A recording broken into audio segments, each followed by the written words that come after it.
comparte una transformación en la aventura de la esperanza en esta Navidad.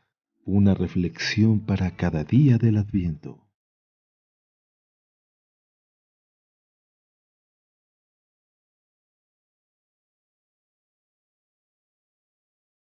Día 10 del Adviento.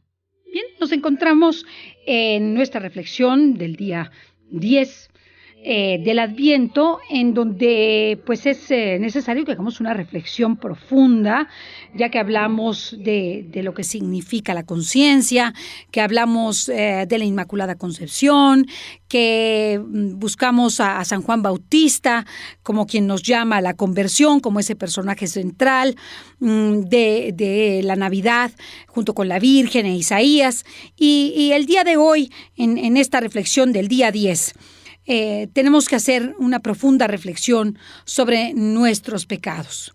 Fíjense que el mundo contemporáneo lo que más desprecia es el pecado. ¿Y por qué lo desprecia? Porque a pesar de que se cometen pecados, nadie los reconoce como tales y muchas veces, las más de las veces, son aplaudidos.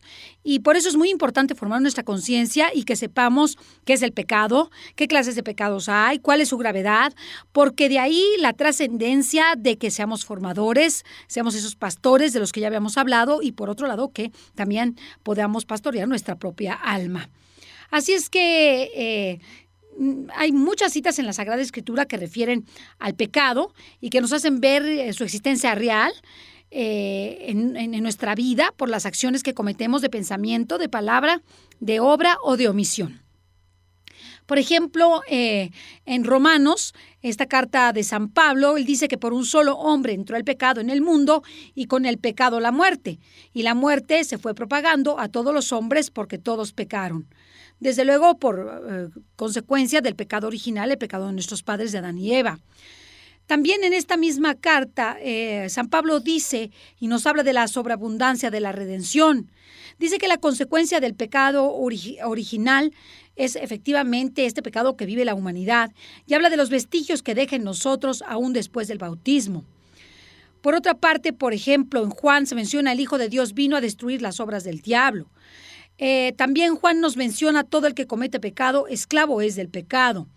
En la primera carta a los Corintios, San Pablo nos dice, ¿no sabéis que los injustos no poseerán el reino de Dios? No queráis engañaros, ni los fornicarios, ni los idólatras, ni los adúlteros, ni los afeminados, etcétera, ni los que viven de robos han de poseer el reino de Dios. Usted puede buscar la cita porque ahí efectivamente menciona muchas cosas San Pablo de todos aquellos que no pueden entrar al reino de los cielos. Está en la carta primera de los Corintios, capítulo 6, versículo del 9 al 10. Por ejemplo, en Tobías dice, los pecadores son enemigos de su propia dicha. En el libro del Eclesiástico, el error y las tinieblas son obras de los pecadores, los que en mal se complacen, en mal envejecen. Jeremías, el profeta, nos dice, reconoce y advierte qué malo y amargo es para ti haberte apartado de Yahvé, tu Dios, y haber perdido mi temor. Eso lo menciona el profeta Jeremías. En Proverbios también encontramos como la justicia engrandece a las naciones y el pecado es la decadencia de los pueblos. En Romanos también encontramos otra cita, la paga del pecado es la muerte. Y de esta forma también menciona la ley del Espíritu y dice, me liberó de la ley del pecado en el capítulo 8, versículo 2.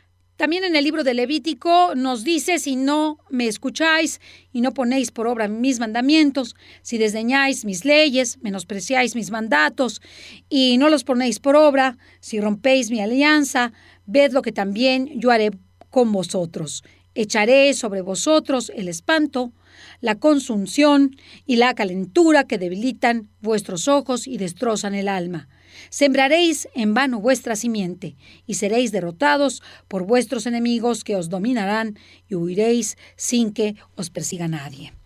Desde luego las consecuencias del pecado son funestas. No podemos menos que contemplar muchos de los eventos trágicos de nuestro tiempo como consecuencia del robo, de la traición, del fraude, del mal uso de la persona humana, de la dignidad y de la libertad. Por ejemplo, tenemos esta frase también de la Escritura: el que sabe hacer el bien y no lo hace, pues comete también pecado. El Eclesiástico nos dice: como de la serpiente huye del pecado, porque si te acercas te morderá. Y así no podemos, no acabaríamos de ver las citas. Por ejemplo, esta cita de San Mateo que habla del pecado: si tu ojo derecho te escandaliza, sácatelo y arrójalo de ti. Y si tu mano derecha te escandaliza, córtatela y arrójala de ti. De esta misma forma, quien convierte a un pecador cubrirá la muchedumbre de sus pecados. Así también lo menciona la Sagrada Escritura. Bien,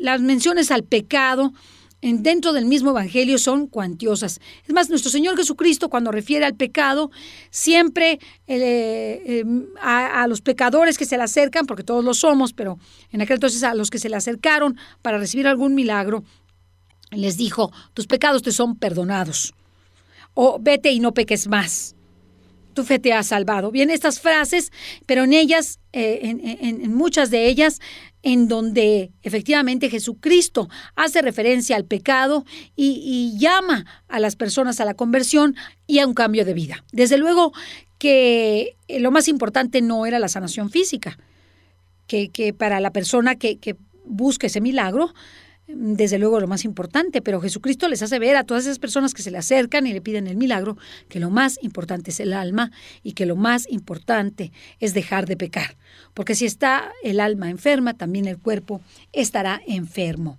Fíjense cómo autores espirituales importantísimos nos hablan del pecado. Por ejemplo, San José María Escrivá de Balaguer en su Via Crucis dice: nuestros pecados fueron la causa de la pasión, de aquella tortura que deformaba el semblante amabilísimo de Jesús.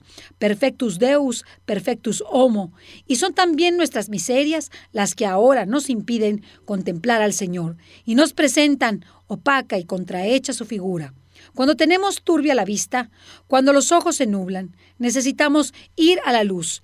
Y Cristo ha dicho: ego sum lux mundi, yo soy la luz del mundo. Y añade: el que me sigue no camina a oscuras, sino que tendrá la luz de la vida.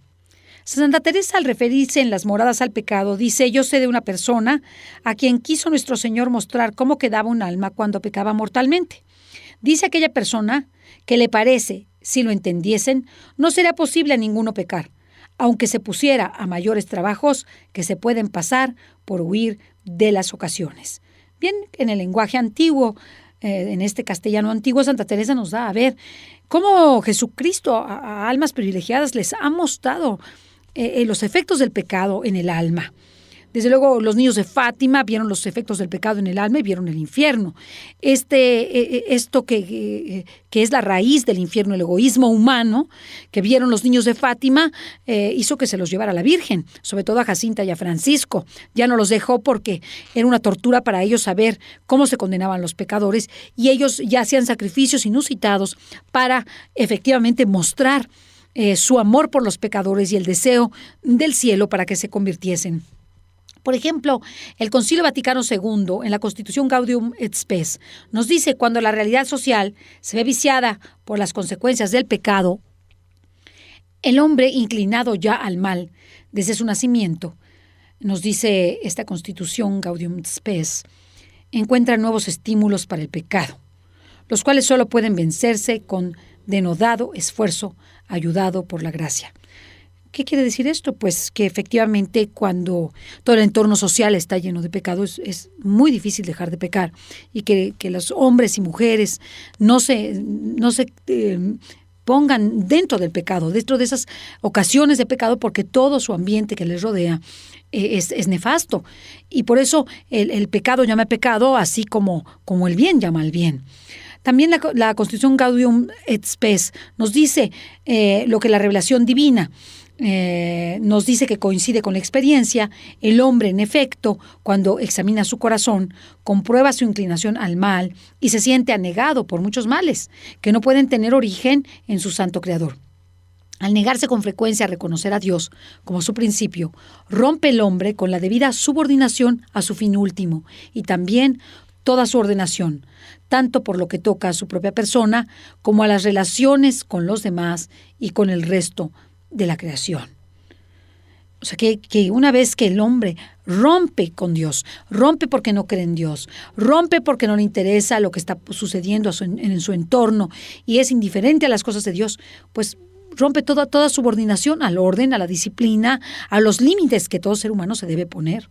Fíjense, San Juan Crisóstomo decía, no solo para el alma son nocivos los malos placeres, sino también para el cuerpo, porque el fuerte se hace débil, el sano, enfermo, el ligero, pesado, el hermoso, deforme y viejo. Pues de esta forma, para el alma son nocivos los malos placeres. De la misma forma que las enfermedades afectan al cuerpo. Si una persona es débil y comete pecados, le va a ser mucho más difícil salir del pecado. Si una persona que está enferma psicológica, emocionalmente, peca, le va a ser más difícil salir del pecado. Si es una persona ligera, superficial y comete pecado, le será más difícil también salir de esa conducta pecaminosa. También él dice, así como la nave es llevada a donde quiere la tempestad, así también el hombre, cuando pierde el auxilio de la gracia divina por su pecado, ya no hace lo que quiere, sino lo que quiere el demonio, lo que quiere su pecado. Y se hace esclavo del pecado. San Agustín al respecto nos dice que si alguien tiene sano el olfato del alma, también sentirá cómo hieden los pecados o sus pecados. Este comentario hecho por San Agustín sobre el Salmo 37 nos permite perfectamente darnos cuenta pues, del dolor que deben ser nuestros pecados. Por ejemplo, Basilio Magno, Basilio el Grande, en su regla monástica refiere quien soporta la tiranta del príncipe de este siglo por la libre aceptación del pecado, está bajo el reino del pecado. Esto lo cita precisamente Orígenes, quien transcribió esta cita en el Tratado sobre la Oración de San Basilio el Grande. El único y verdadero mal es el pecado. Eso lo han referido todos los santos y jamás dejarán de decirlo aquellas personas que buscan el bien. El santo cura de Ars decía al respecto, podemos afirmar muy bien que la pasión que los judíos hicieron sufrir a Cristo era casi nada comparada con la que le hacen soportar los cristianos con los ultrajes del pecado mortal. ¿Cuál va a ser nuestro horror cuando Jesucristo nos muestre las cosas por las cuales le hemos abandonado? También San José María Escrivá de Balaguer, en su libro de Camino, nos dice, no olvides, hijo, que para ti en la tierra solo hay un mal, que habrás de temer y evitar con la gracia divina, el pecado.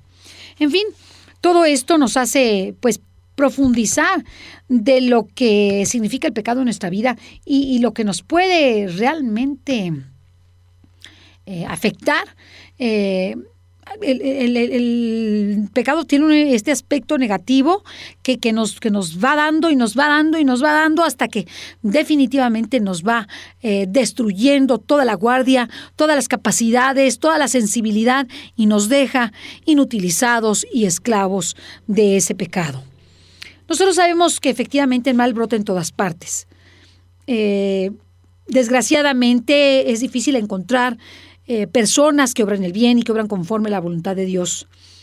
El hombre tiene que justificar de alguna forma su acción cuando hace cosas malas, cuando abandona a su mujer, cuando se comienza a falsear, cuando busca, cuando dice mentiras, cuando no trabaja, cuando se deja dominar por la pereza, sí, o cuando no hizo cualquier cosa o la hizo mal. Siempre tiende a justificarse, tiende a falsear los hechos y hace a un lado la ley de Dios, no reconoce su pecado. Bien, el pecado es una verdad dura de aceptar respecto de mi persona, aunque no de los demás. Las malas acciones de los otros las vemos bien, las vemos claramente.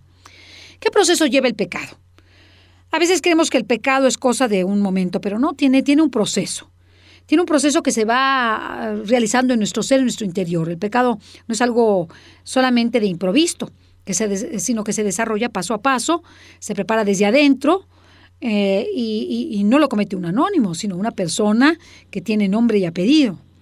Se trata de una fuerza concreta y determinada que nos va llevando, porque nosotros lo queremos, porque nosotros lo autorizamos, porque nosotros con nuestra voluntad lo aceptamos. El antecedente del pecado es la simple tentación. Caí en la tentación, muchas veces decimos. La tentación está afuera, pero también dentro cuando la aceptamos y nos hacemos sus aliados. ¿Cuándo somos aliados de la tentación? En primer lugar, cuando somos superficiales y ligeros. no nos damos cuenta, no queremos darnos cuenta, no nos importa, somos superficiales, no tomamos en serio los problemas morales, no nos ponemos en las manos de Dios, no hacemos oración, no hacemos sacrificio, no maduramos las consecuencias del pecado, no preguntamos si esa acción es pecaminosa o si está mal, no actuamos con prudencia, con pudor, no sabemos vivir adecuadamente las realidades y detenernos ante ellas. Y como esto va sucediendo en nuestro ser, esto nos hace vulnerables al pecado y vamos agotando nuestras propias resistencias. Y peor si no cumplimos los mandamientos de la ley de Dios y no vamos frecuentemente practicando los sacramentos, viviendo los sacramentos de la confesión y de la Eucaristía.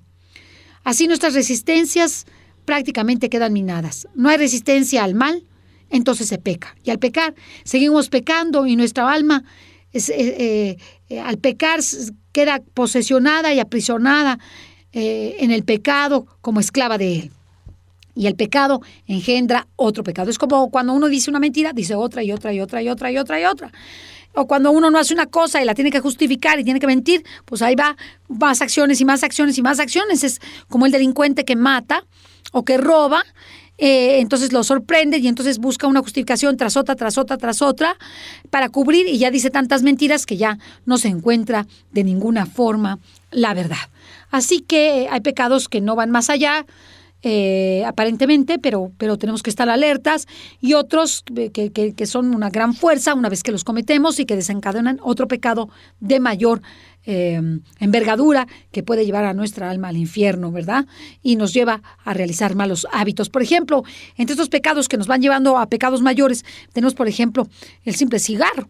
El simple cigarro que puedo yo fumar e ir a otros vicios con el hecho de fumar. Hay personas que han saltado de fumar eso, a fumar marihuana, y de fumar la marihuana a tomar ya otro tipo de estupefacientes o de drogas.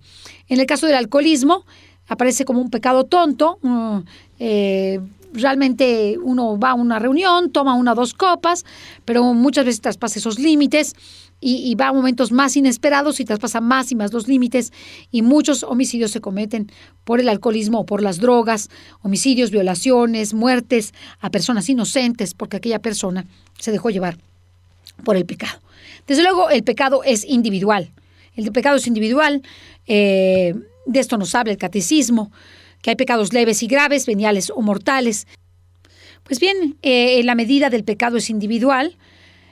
Como bien lo sabemos, una persona que no tiene control sobre sus facultades mentales o sobre sus actos por razones de salud, de enfermedad psíquica o física, pues desde luego no es imputable respecto de ese pecado ni responsable del mismo.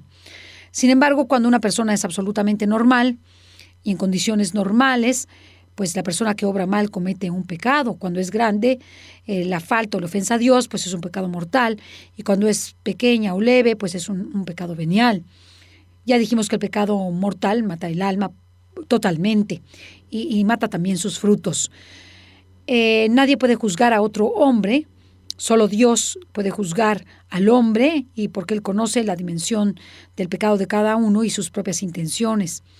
Hay fuerzas internas que nos van orillando, en verdad, dentro de nosotros a ese pecado. La tendencia al mal no es pecado. Lo que es pecado es consentirla, es aceptarla y llevarla a cabo, ¿verdad? Y esto, pues, a la luz de nuestra propia conciencia. Las fuerzas de afuera son los que se refieren al espíritu del mundo, al espíritu de las tinieblas, que son poderes del mal, del pecado, que vienen de afuera o de otras personas fuera de nosotros, que también ocasionalmente también nos pueden llevar a pecar. Es muy importante oponer resistencia al pecado, desde luego con una buena formación doctrinal, con una buena formación moral, que nuestra conciencia bien formada le será más difícil cometer un pecado porque distingue perfectamente entre lo bueno de lo malo. También con hábitos buenos desterramos el pecado, también frecuentando la confesión y reconociendo nuestras faltas. Y todo ello nos servirá para irnos aislando de esa memoria del mal. Cuanto más nos aislemos de esa memoria del mal, realizando puros actos positivos a la luz de Dios, virtuosos, con hábitos buenos, ofrecidos a Dios, iremos dejando el pecado.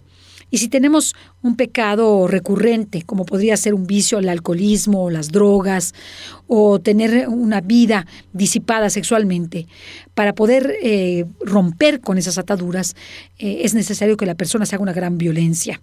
Y esa violencia empieza por la oración, por el sacrificio, por la penitencia, aunque vuelva a caer. Volver a confesar, volver a reconocer ese pecado y volver a hacer oración y pedir la gracia de Dios para no volver a pecar. Vámonos a una pausa donde podamos meditar sobre nuestros pecados y podamos, sobre todo, ir descubriendo en estos pecados la necesidad del propósito de enmienda. Esto es muy importante para que nuestros pecados nos sean perdonados en este extraordinario sacramento que es el sacramento de la confesión y la reconciliación. Efectivamente, una voz clama en el desierto, como es la voz de San Juan Bautista. Preparar los caminos del Señor. Allanad en la estepa un camino para nuestro Dios. Que los valles se levanten, que los montes y colinas se abajen, que lo torcido se enderece y lo escabroso se iguale. Con estas palabras la Escritura refiere la labor del bautista y la labor que cada uno de nosotros como verdaderos bautistas tenemos que hacer dentro de nuestra propia alma. El mejor modo de disponer nuestra alma al Señor que llega en esta Navidad es precisamente prepararnos muy bien para la confesión, haciendo un examen de conciencia a conciencia, aunque usemos la misma palabra. La necesidad de este sacramento, que es fuente de gracia y de misericordia a lo largo de toda nuestra vida, se pone especialmente de manifiesto en este tiempo en que la liturgia y la Iglesia nos impulsa y nos anima a esperar con alegría verdadera, con gracia en nuestra alma la Navidad. Ella nos ayuda a la Iglesia a rezar pidiendo, Señor Dios, que para librar al hombre de la antigua esclavitud del pecado, enviaste a tu Hijo a este mundo, concede a los que esperamos con devoción su venida, la gracia de tu perdón soberano y el premio de la libertad verdadera. La confesión es también el sacramento, junto con la Sagrada Eucaristía, que nos dispone para el encuentro definitivo con Cristo al fin de nuestra vida. Toda nuestra vida es un continuo adviento. Estamos en espera del último momento. Al prepararnos día con día de esa forma, nuestra alma estará preparada para que en el día en que Dios nos llame a cuentas, estemos listos y con el alma preparada para entregarlas. Nos consuela pensar que es el mismo Señor quien ardientemente desea que estemos en estado de gracia, que estemos con Él, que gocemos con Él el cielo nuevo y la tierra nueva que nos tiene preparados. Cada confesión bien hecha es un impulso en la vida espiritual.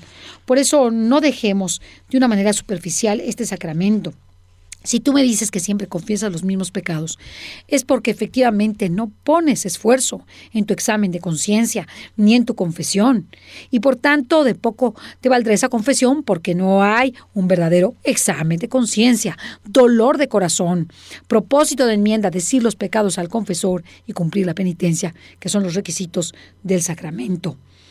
De esa forma, sin desánimo, sin tristeza, libre de nuestras miserias, pues decirlas ante el confesor nos ayudará para dejar estas conductas pecaminosas. Cristo nos dice que tengamos confianza y se los dice a muchos de los que cura: ten confianza, tus pecados te son perdonados. Hijo mío, vuelve a empezar. Esas son las palabras que Cristo nos quiere decir, nos perdona. Y después de la manifestación humilde de nuestros pecados, pues entonces será más fácil purificar los mismos. Fíjense, qué importante es tener conciencia del pecado. La simple absolución que nos da el sacerdote, aun cuando nos imponga una penitencia severa, no es suficiente muchas veces. Un Padre Nuestro y una Ave María para matar a alguien, pues desde luego se ve claramente que no es suficiente. Así es que será muy importante que nosotros impongamos a nuestra alma ese deseo de reparar la justicia divina. Y si nosotros le pedimos eso a Dios, estemos seguros que Dios nos dirá cómo reparar esa justicia divina y cómo lo debemos hacer, en qué tiempo, de qué manera, cuándo, y desde luego obtendremos esa reparación absoluta y total que limpiará nuestra alma del pecado actual. Así que Dios mismo quiere que vayamos al confesionario, que digamos esta confesión total, lisa y llana, sencilla, que un hombre nos escuche, pero un hombre con un sacramento, el orden sacerdotal, y que en ese sentido representa a Cristo. El mismo Cristo escucha efectivamente la confesión. Este hombre también puede ser humilde, puede ser fiel servidor o no de Dios en este gran ministerio del sacerdocio, y por ello tiene la obligación y el derecho también de escucharnos cuando acudimos a la confesión. Las causas del mal no deben buscarse en el exterior del hombre, sino sobre todo en el interior del corazón. También su remedio es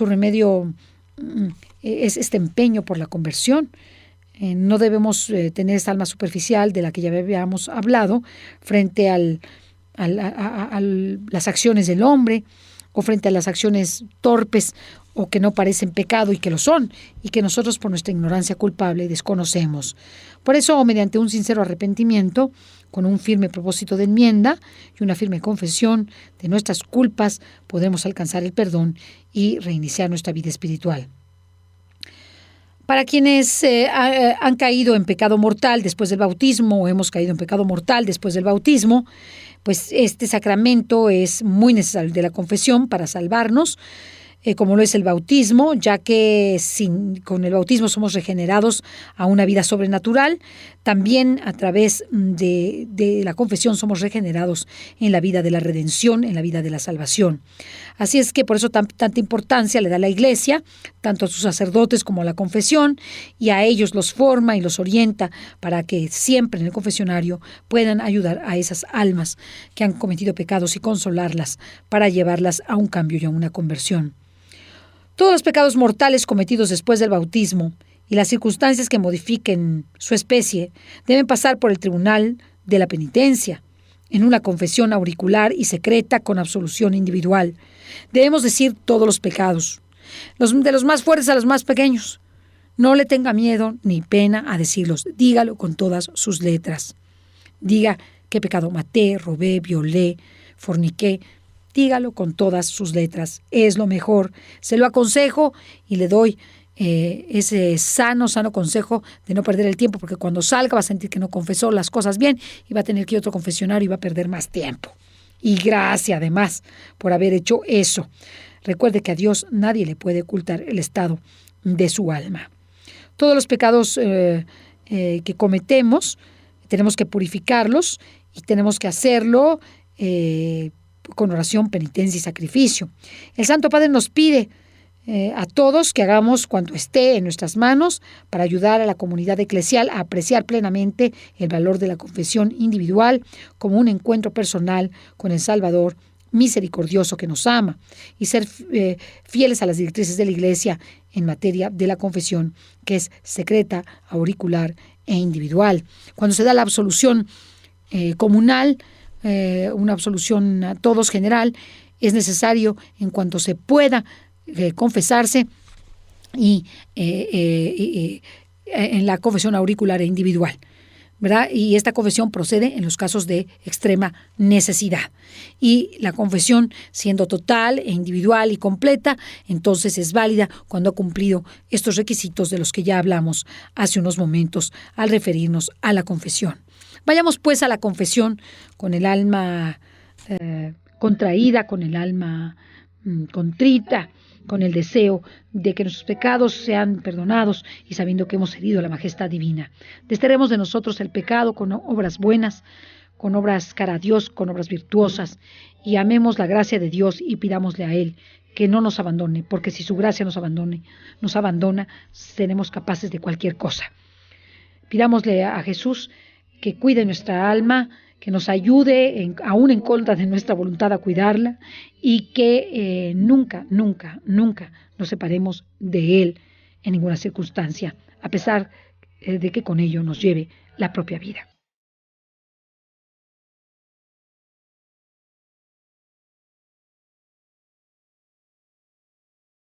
Comparte una transformación en la aventura de la esperanza en esta Navidad. Una reflexión para cada día del Adviento.